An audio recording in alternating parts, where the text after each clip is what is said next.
Et salut, c'est la voix du futur, oui, celui que tu ne peux pas voir en fait. Tout ça pour te dire qu'en fait, le code promo dont il sera discuté dans la vidéo commence à partir du 15 février au 22 février. Je te souhaite une bonne vidéo, abonne-toi, lâche un pouce bleu. Allez, bonne vidéo. Je te laisse avec la voix du présent. Ciao! Yo les gens, c'est la Balo, j'espère que vous allez bien. Écoutez, moi ça va super. Je vous retrouve dans une nouvelle vidéo, dans un nouveau concept, un joueur, une histoire. Et pour le premier épisode, j'ai le plaisir de vous inviter, de vous avoir invité l'analyse de l'équipe de France, Vukovar. Présente-toi. Salut. Bon, un jour une histoire, c'est pas trop pour moi ce concept de frère. Hein. Parce que je suis vraiment nul à chier au jeu, genre vraiment. Non, non, non, Mais, on va montrer mais gentiment c'est un plaisir, ton c'est profil. un plaisir. Alors, ton profil, il est où? Alors, c'est vrai que t'es un peu bas, hein, mon frérot, mais bon. Alors, pour commencer déjà, bah, ton âge, quand est-ce que t'as commencé à Clash Royale, etc.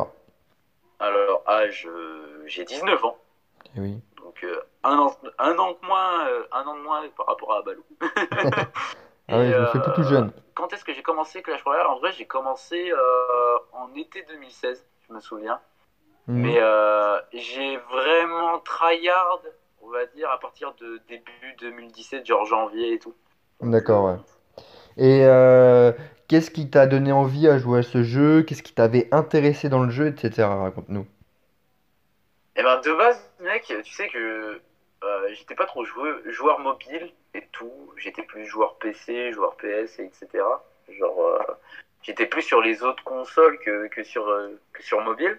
Mhm. Et c'était en vacances, c'était mes cousins qui m'avaient montré le jeu. J'étais plutôt accroché vite fait. Donc au début, c'était mode chill. J'y apportais pas trop d'intention, mais au fur et à mesure du temps, Ouais. bah, on va dire que la passion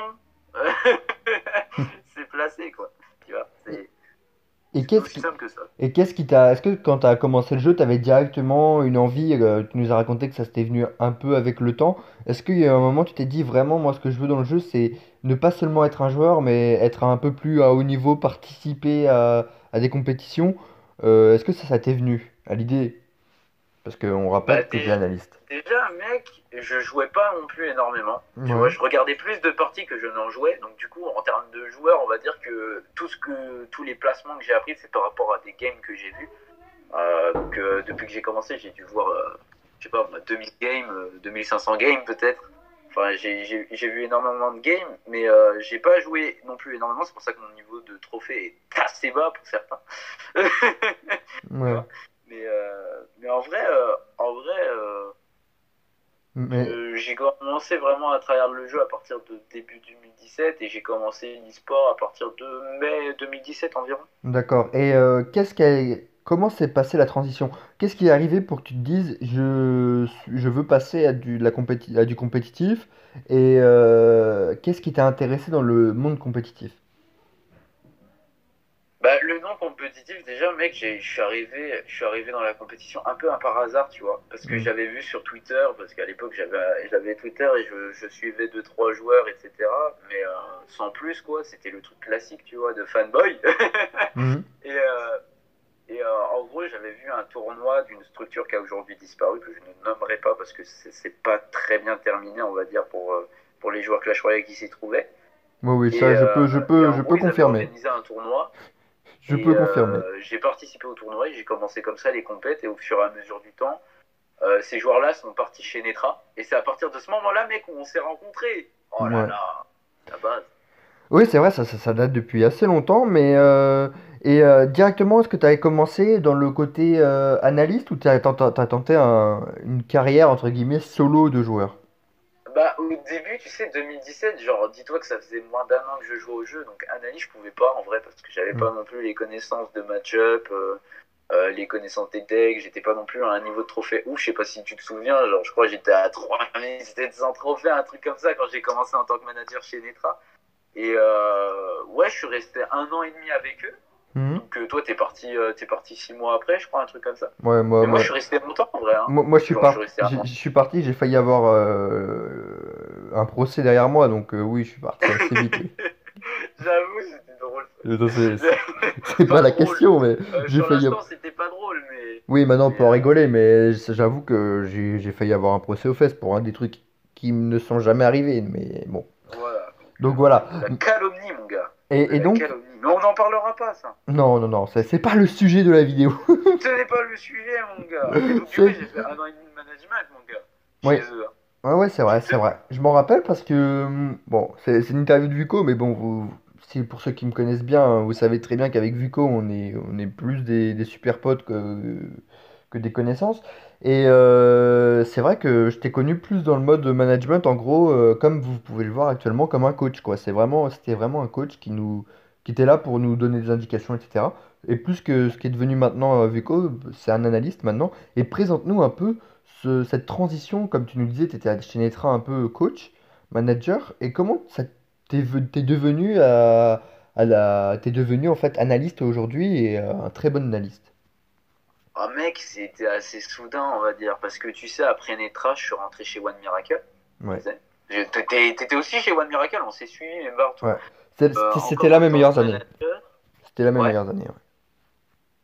Enfin, je sais pas si c'est toi qui me suis partout ou c'est moi qui te suis partout, je sais pas. C'est Alors, un petit peu le chien qui se mord la queue, tu vois, genre.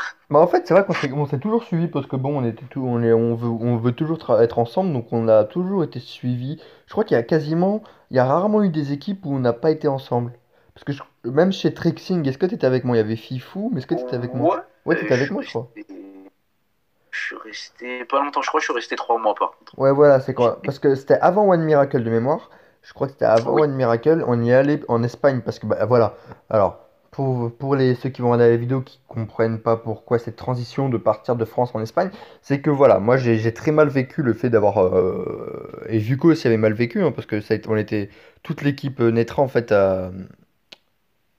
avec mon départ, il y a eu beaucoup de choses, c'est-à-dire qu'il y a eu beaucoup de choses qui ont été faites que j'ai pas du tout appréciées. Et en fait, j'ai décidé de quitter la communauté française de Clash Royale pour aller en Espagne. Et Vuko m'a suivi 3 mois après, voilà, tout simplement. Mais après, on est rentré en France, chez One Miracle. Et donc voilà, c'était pour expliquer pourquoi cette transition. Donc, tu nous racontais chez One Miracle que Euh, tu devenais être analyste. Tu commençais à être analyste, à analyser les games. C'est 2000. ouais, vite fait, coach plus. Ouais, encore Je me coach. souviens qu'à partir de One Miracle, j'étais dans l'équipe nationale de Belgique à côté et je Hmm. faisais du coaching un peu. Hmm. Et ouais, très vite, en fait, ça a été assez soudain. Ça aussi, j'ai fait un petit peu du management et du coaching en même temps, tu vois. Ça s'est vu chez One Miracle. Hmm. Et après, à la fin de One Miracle, si tu te souviens, c'était en décembre 2018. Oui, c'était quand. Ouais, Et ouais. je pense que tu te souviens de Stop 2 qui nous avait proposé d'aller Ouais. chez Orcs. Et c'est à partir de ce moment-là il m'a proposé le poste d'analyste. Parce que voilà, je connaissais un peu plus les match-ups, je connaissais un petit peu plus les joueurs français, etc. Et surtout francophones, hein. Et du coup je suis rentré le 1er janvier, je me souviens, 2019 chez Orcs en tant qu'analyste. Et donc, du coup, c'était vraiment. Ça avait ni queue ni tête, hein, genre vraiment les décisions et tout. C'était vraiment du jour au lendemain, j'ai décidé de faire analyse, quoi, tu vois. Il n'y avait pas Ouais. de temps d'adaptation, on va dire. Et donc, c'est là que tu as découvert, en fait, entre guillemets, une vraie passion d'analyse des decks, des match-ups, des counters, etc. C'est là où en fait, t'as commencé à prendre le métier, en fait, sur le tas, un peu, si je peux me permettre. Oui, au Et, début. ça t'a plu. Et après, qu'est-ce que tu t'es dit? Tu t'es dit, je veux plus faire du management, je veux juste être analyste, ou tu t'es dit, pourquoi pas refaire du management et analyse? Bah, déjà, de base, mec, faut que tu te dises que quand je suis rentré chez Orcs en tant qu'analyste, j'ai arrêté totalement le management et le coaching, tu vois. Ouais, Genre, j'ai tout laissé de côté pour faire que analyste et me concentrer seulement là-dessus. Et du coup, j'ai fait Orcs entre guillemets en apprentissage, tu vois, c'est le moment où j'ai le plus appris, on va dire, jusqu'en juin 2019, du coup. Ensuite, je suis allé chez Crime, ouais, donc à l'époque, ça s'appelait Crime eSport, tu vois. Maintenant, c'est Crime Real Betis, mais avant, c'était Crime eSport. Et j'ai fait pas mal de petites compètes comme enfin de petites, de bonnes compètes comme la Liga Bandida. Ça devait être la saison 1 ou 2, je ne sais plus. Et par la suite, en gros, j'ai fait pas mal de compètes. Je suis resté 4 mois environ. ouais. J'ai quitté en septembre et ensuite je me suis concentré que sur l'équipe de France, parce que Roxy, le capitaine de l'équipe de France, à ce moment-là, m'avait proposé de devenir analyste. Ouais. Bah, j'étais un peu tout seul, tu vois, à cette époque-là. L'idée d'analyste n'était pas encore très émergent à cette époque-là. Mais alors, moi, Donc, de mémoire, c'était en France, c'était vrai que c'était, il y avait quasiment personne, mais en Espagne, c'était un vrai métier, c'est-à-dire qu'il y avait vraiment des. C'est pour ça aussi que tu étais allé en Espagne, découvrir le métier chez ceux qui un peu le pratiquaient au quotidien, parce qu'en Espagne, moi, de mémoire, ils pratiquent tous l'analyse, il y avait beaucoup d'analystes. Reprends-moi si c'est faux, mais je sais pas. euh, hispanique, mais pas forcément espagnol, Ouais, tu vois. ouais, voilà, T'as beaucoup de hispanique. Vénézuéliens, t'as beaucoup de Colombiens, t'as beaucoup de Mexicains aussi, t'as Ouais, beaucoup du coup d'Espagnols. Mais après, c'est vrai que c'est beaucoup plus hispanique en ouais, termes voilà. d'analyse. Toujours plus des analystes hispaniques que des analystes genre francophones, Hmm. etc. Quoi. Et, Mais euh, Et après ce passage-là, un peu où tu as fait quand même la Liga Bandida, tu as fait des grosses compétitions en tant qu'analyste, tu as fait quoi comme grosse compétition? bah, en vrai, déjà à l'époque où j'étais chez Crime, j'ai fait la première Liga Vandida, ou Oui. la deuxième, je sais plus, hein, je me rappelle plus quelle saison c'était. Bon, bref, j'ai fait quand même la Liga Vandida, tu vois. Et on va dire que j'étais encore dans la période d'apprentissage. Donc c'est pas vraiment à ce moment-là où j'ai fait les plus grosses compètes. La période où j'ai appris le plus, c'est vraiment l'année 2019 chez Orcs, chez Crime, ensuite chez l'équipe de France, où j'ai vraiment tryhard la compète, où on a fini deuxième Europe et huitième monde. Donc c'était vraiment une bonne performance. Je crois que c'était la meilleure performance de l'équipe de France depuis la première WRL, si je me souviens bien. Hmm. Et Ouais. je me souviens, c'était assez fatigant, mec. C'était 3 mois non-stop. Ouais. Il y avait 2 matchs par semaine. C'était horrible. Je pouvais pas avoir d'équipe à côté. Donc, du coup, j'étais vraiment que équipe de France à cette période-là. À la fin de la WRL, j'ai rejoint LA où je suis resté 2 semaines, 2, 3 semaines, je me souviens. Parce qu'ils m'ont négligé pour prendre un autre analyste qui faisait la CRL. Hmm. Donc, ils ont préféré investir sur un analyste qui faisait la CRL. Bon, après, je leur en veux pas, hein, c'est normal. Hein. C'était ma première année, gros. Ouais. Entre un analyste TRL et moi, gros, tu fais vite le choix. Genre, Ouais, ouais. c'est. Mais après, faut prendre des paris aussi, des fois, parfois. Faut... Oui, en vrai, c'est un pari qu'ils ont perdu parce que j'ai rejoint Clash après derrière. Mhm. Et Clash m'ont très vite fait confiance.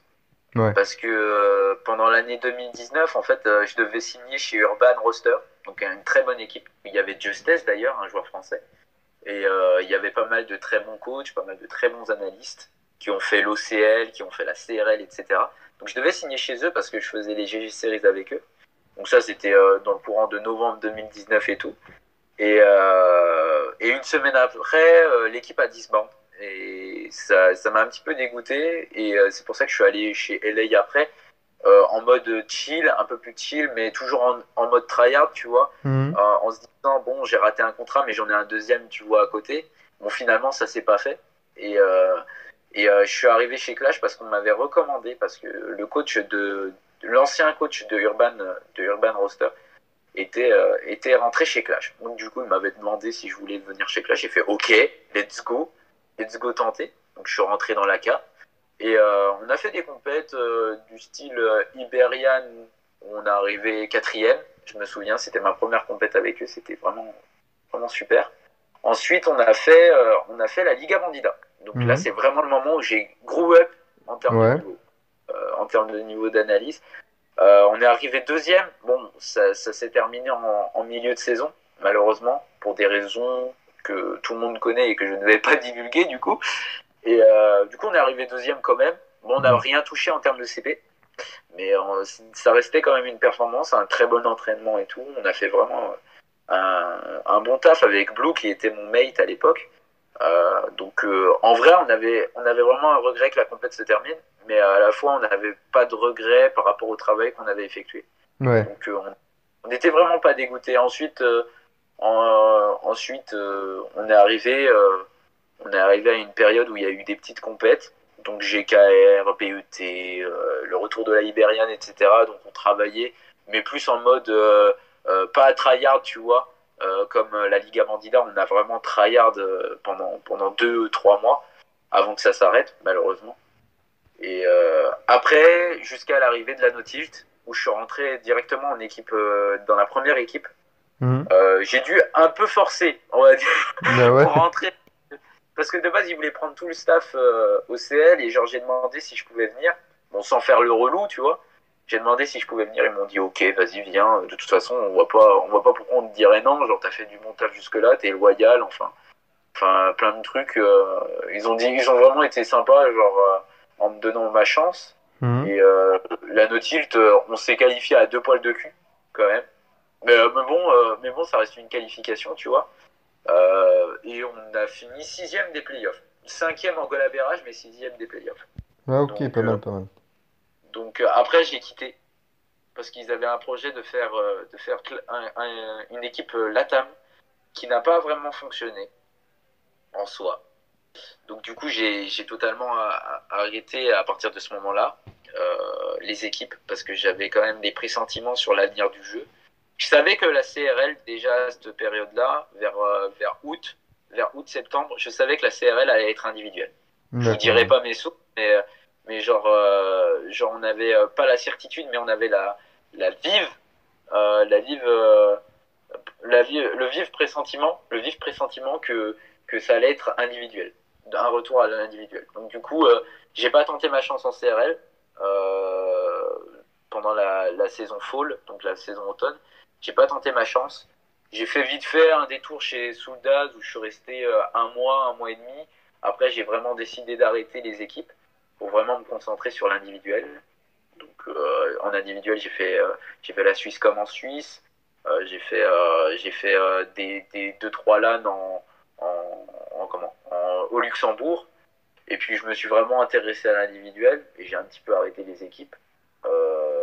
À part l'équipe de France, bien sûr, que j'avais quitté, on va dire, en printemps, mais que je suis revenu aujourd'hui pour la Nautique. Après, en vrai, sur tout mon parcours, je pense que j'ai aucun regret, vraiment. Mhm. J'ai fait des bonnes compètes, j'ai fait du mieux que j'ai pu, j'ai essayé de représenter mon pays au mieux, malgré le fait que beaucoup ont des avis divergents sur moi, mais ça c'est normal, on peut Bon, bah, pas c'est comme tout le être monde, ça, c'est apprécié. comme tout le monde, on peut pas plaire à tout le monde.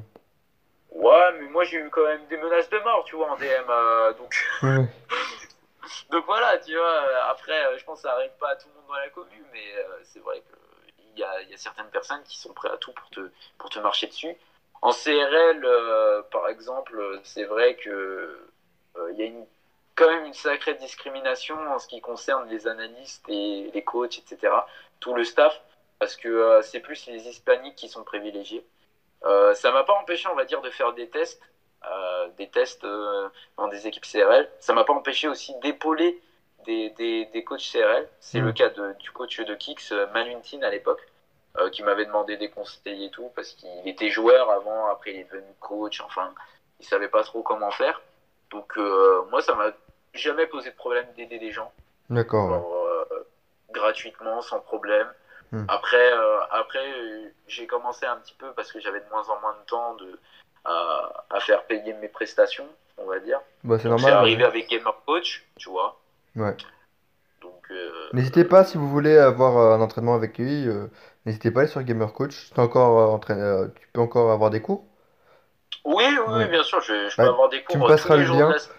Tu me passeras le lien et je te l'enverrai. Alors, attends, voilà. C'est tous les jours de... On va- donc mes horaires, c'est midi à 23h, Hmm. tous les jours de la semaine, à part certains jours que, que je supprime une semaine à l'avance, une à 2 semaines à l'avance, ça dépend. Parce que j'ai un truc important à faire, mais après, vraiment, je suis disponible tout le temps, même sur Discord, enfin, sur Discord, sur Twitter, etc. On peut toujours m'envoyer des messages pour avoir des indications et tout. Donc ça pose aucun problème, on va dire. Vous pouvez m'envoyer des messages. Après, Abalo, comme a dit Abalo, il mettra le lien dans la description si vous voulez plus d'informations. N'hésitez pas Voilà. à y aller, et puis voilà. C'est une heure, je crois, les cours. C'est une heure, c'est ça? Ouais, c'est une heure, et puis je suis 30% moins cher depuis 4 mois, je crois, un truc comme ça. Ouais. J'ai baissé mes prix et tout, intentionnellement. Genre, je crois que c'est 10,50 €, un truc dans le genre. Ouais, ça va, Si ça. je me souviens. Donc, En vrai, les avis sont plutôt positifs, tu vois, dans l'ensemble. Hmm. On va dire que Bah, à tester alors. À vous tester. pouvez tester une petite heure, enfin, Voilà. faites ce que vous voulez. Bon, désolé les gars, ceux qui regardent la vidéo jusque-là. Désolé, il n'y aura pas écrit 20% en moins avec le code réduction à ballot. Non, il n'y aura pas. Désolé. En vrai, tu sais que je peux le faire si tu veux. Bah, d'accord. Allez, est-ce que ça serait sur la vidéo, pour ceux qui viendront avec le code à ballot, ils auront 20% en moins? Non. 20%, dix ouais, pour je cent, pense dix que c'est pour possible. cent, 10%. 10%. Vas-y, 10%, allez, vendu. Dix pour Allez, le cent. code à ballot. Le code à ballot. Ceux qui mettent le code à ballot, 10% en moins sur l'heure de cours. Eh les gars, quand même, c'est bon. Je suis quand même bon, hein. J'arrive à vous faire gagner 1 € sur la prestation quand même. Je crois en plus, je crois que du coup ça descend à 8 euros et quelques parce que je crois que c'est cumulable en plus les, Ah les ouais. codes promo. Ah bah Allez, voilà. vas-y, pendant une semaine, à partir de, à partir de lundi prochain, je fais 10% en D- moins avec le code à balle. D'accord. À partir de lundi, je sais pas combien on est lundi prochain, genre je crois Bah là, 40. ouais, je sais pas. Ensuite, alors, pour terminer la vidéo, voilà, déjà, comment devenir analyste? Voilà, qu'est-ce qu'il faut pour devenir analyste? Parce que je sais qu'il y a plein de gens qui regardent la vidéo qui se disent, ok, il est beau, Vukovar, il est bon, il a pratiqué plein d'équipes, mais comment on devient analyste? Comment on fait en fait? Qu'est-ce que c'est? En vrai, il faut pas s'obliger à faire analyste. Faut Hmm. pas se dire, je veux faire analyse par exemple pour faire plein d'argent, tu vois, c'est comme un youtubeur, etc. Faut le faire par passion. Oui. Faut vraiment avoir une conviction personnelle de vouloir faire analyste. Faut pas être pressé, faut prendre son temps. Au début, ça va être dur Mhm. de prendre ses repères, de prendre ses marques, enfin, d'essayer de savoir, de prendre des compétences, enfin. Et on va dire que dans l'ensemble, pour être analyste, faut être persévérant, courageux, parce que ça demande énormément de courage de se lancer dans ce style de poste, étant donné que ça demande énormément de travail, de pression. Et puis, euh, et puis moi qui et suis, qui suis, bon, on va pas se mentir, je suis plus tellement, je suis joueur, mais je suis plus à un énorme niveau. Mais c'est vrai que c'est un travail de l'ombre et que personne ne, en fait, ne vante. C'est un problème. C'est-à-dire que personne, et derrière Vukovar, à peu près, tu peux nous dire c'est combien de temps de travail, par exemple, pour la no-tilt que tu fais, par exemple, avec l'équipe de France actuellement? Alors avant, au tout début, c'est pour ça que je dis qu'il faut beaucoup de courage et de persévérance. Au tout début, je Mm. mettais du 10-15 heures. Ouais. Tu vois, c'était énorme. Mais aussi, c'était des rosters de 10, hein, donc je Ouais. mettais 2-3 heures 2 heures par joueur environ, 1 heure et demie à 2 heures. Donc la plus longue que j'ai faite, c'est 15 heures et en moyenne, c'était du 9 heures 10 heures environ. Aujourd'hui, je mets beaucoup moins de temps parce que j'ai changé totalement mon format. Mm. C'est un format 1000 fois plus efficace parce qu'en fait, selon la compète que vous allez faire, le format va être différent du coup et le format de votre analyse va être différent tout autant, tu vois. Et, euh, et en gros, là pour la no-tilt, je mets du 3-4 heures environ. Donc je gagne Mm. énormément de temps, Ouais, mais on va trois dire. quatre heures, c'est quand même beaucoup. Et donc, ouais, c'est de la persévérance, faut persévérer, faut aimer. En fait, c'est un travail de l'ombre et c'est un peu. Si ça fonctionne pas, c'est toi qui es le premier visé. Et si ça marche bien, c'est pas toi qui es visé. Donc, dans tous les cas, je, C'est un travail à risque. c'est un parce travail que à après, risque, voilà, tout à fait. parce qu'après, tu te retrouves comme moi avec des menaces de mort. Genre, Ah ouais, ouais, ouais, tu mais vois non, ce que je mais veux ça, faut dire. quand même pas en arriver à là, quand même, les gars. Soyez un peu Non, plus. en vrai c'est une partie minime des DM que tu reçois, mais Oui, bah après, tu toujours. reçois des DM très gentils et tout, vraiment. Mais c'est vrai qu'il y a certaines personnes qui veulent pas Mm. ton bien. C'est pour ça que, aussi, le conseil que je donnerais, c'est écouter les critiques sans on va dire, être touché, Oui. tu vois. Les écouter, les entendre, essayer de se remettre un petit peu en question, mais sans apporter d'importance. Parce que si vous apportez d'importance, ça va vous impacter dans votre vie réelle, comme j'ai pu avoir à certains moments. Mm. Et ça peut impacter votre humeur, ça peut impacter votre stabilité mentale. Enfin, ça peut être horrible hein, parfois, mais, Mm. mais c'est vrai, je donne pas beaucoup d'envie à vouloir faire analyste à tel univers, mais Non, mais à côté, non, mais à côté, tu prends énormément de plaisir, parce que moi je le connais, il prend énormément de plaisir à côté de ça, c'est quand même. De toute façon, on fait pas un truc sans l'aimer. Par exemple, moi, et je l'ai bien dit dans ma dernière vidéo, c'était, n'hésitez pas à la regarder si vous l'avez pas vu, c'était, j'ai arrêté YouTube Parce que tout simplement, j'avais plus l'envie. Et quand j'ai plus l'envie, moi, j'ai pas, je le fais pas. Et je pense que tout le monde est d'accord sur ça. Quand t'as pas envie de faire quelque chose, Oui, tu le oui. fais pas, tu te forces pas. Ou alors ça se sent. Ça se sent tout simplement que t'as pas envie. Voilà, donc il faut de la patience. Faut pas porter un regard attentif aux personnes qui veulent Mm. vous faire du mal euh, psychologiquement. Genre vraiment. Et après ces mots Écoutez, de tristesse et de non-envie, quels sont, quels sont tes souhaits pour cette année 2021, c'est les prochaines années sur Clash Royale? Quels sont tes souhaits? en vrai, je pense pas que le jeu soit totalement mort, Non, moi non plus. personnellement. Moi aussi, je pense pas. Euh, je pense que le jeu a quand même encore un petit avenir devant lui. C'est juste les choix des développeurs qui sont pas optimales par rapport aux souhaits de la communauté. Oui, tout à fait. Mais en vrai, le jeu a encore 2 3 années à vivre. Donc moi, je serai toujours présent, perso. Je ferai toujours je ferai toujours analyse pour l'équipe de France, Hmm. sans problème. Donc déjà, par équipe, je serai toujours présent pour représenter mon pays. Mais après c'est vrai que maintenant, j'ai plus la conviction de devenir coach, Hmm. tu vois. Ouais, Analyse pour l'équipe de France et coach dans d'autres équipes. de Bon, redevenir en fait ça, ce que t'étais au début. Euh, voilà, voilà. ouais. Sauf que j'ai un peu plus mûri par rapport Oh, au ouais. moment où j'étais coach avant. J'ai appris beaucoup plus. Je connais beaucoup mieux les match-ups. Je sais motiver maintenant, donc on va dire que c'est une expérience à tenter. Le seul poste que je ferai plus jamais de ma vie, c'est manager, parce que c'était un désastre. Vraiment, c'était désastreux. Mais, euh, mais après, tout ce qui est coaching, analyse, je vais continuer dans des compétitions individuelles comme la Brenchon Cup, des compétitions par équipe comme la No Tilt, Worlds notamment, Mhm. parce que j'ai envie de rester sur ces compètes. Après, je vais faire coach dans une équipe qui va être annoncée très prochainement. Donc je vous invite à rester connecté, on va dire, là-dessus. Une équipe qui aura beaucoup de potentiel sur CR, malgré la CRL 2021 et un et tout. Mais bon, en vrai j'ai encore 2 3 objectifs. Et D'accord. à chaque fois que j'avance dans le jeu, j'ai toujours plus d'objectifs. Donc on va dire que je suis encore présent pour vous faire chier pendant quelques années encore, hein. Bah merci à toi d'être venu sur la chaîne. Je Bah, te merci à souhaite toi de le m'avoir meilleur. invité. Je te souhaite vraiment de réussir tout ce que tu veux. Et puis bah merci d'être venu sur la chaîne. Les réseaux sociaux, ces réseaux sociaux seront sous la barre d'infos, donc dans la description. Et n'hésitez pas à aller le suivre et abonnez-vous, likez. Je te laisse le dernier mot, Vico. Vous êtes tous beaux. Bah ça sera tout, je pense que voilà, ça sera tout. Bah merci à tous. Allez, à la prochaine. Ciao. Et oubliez pas code promo.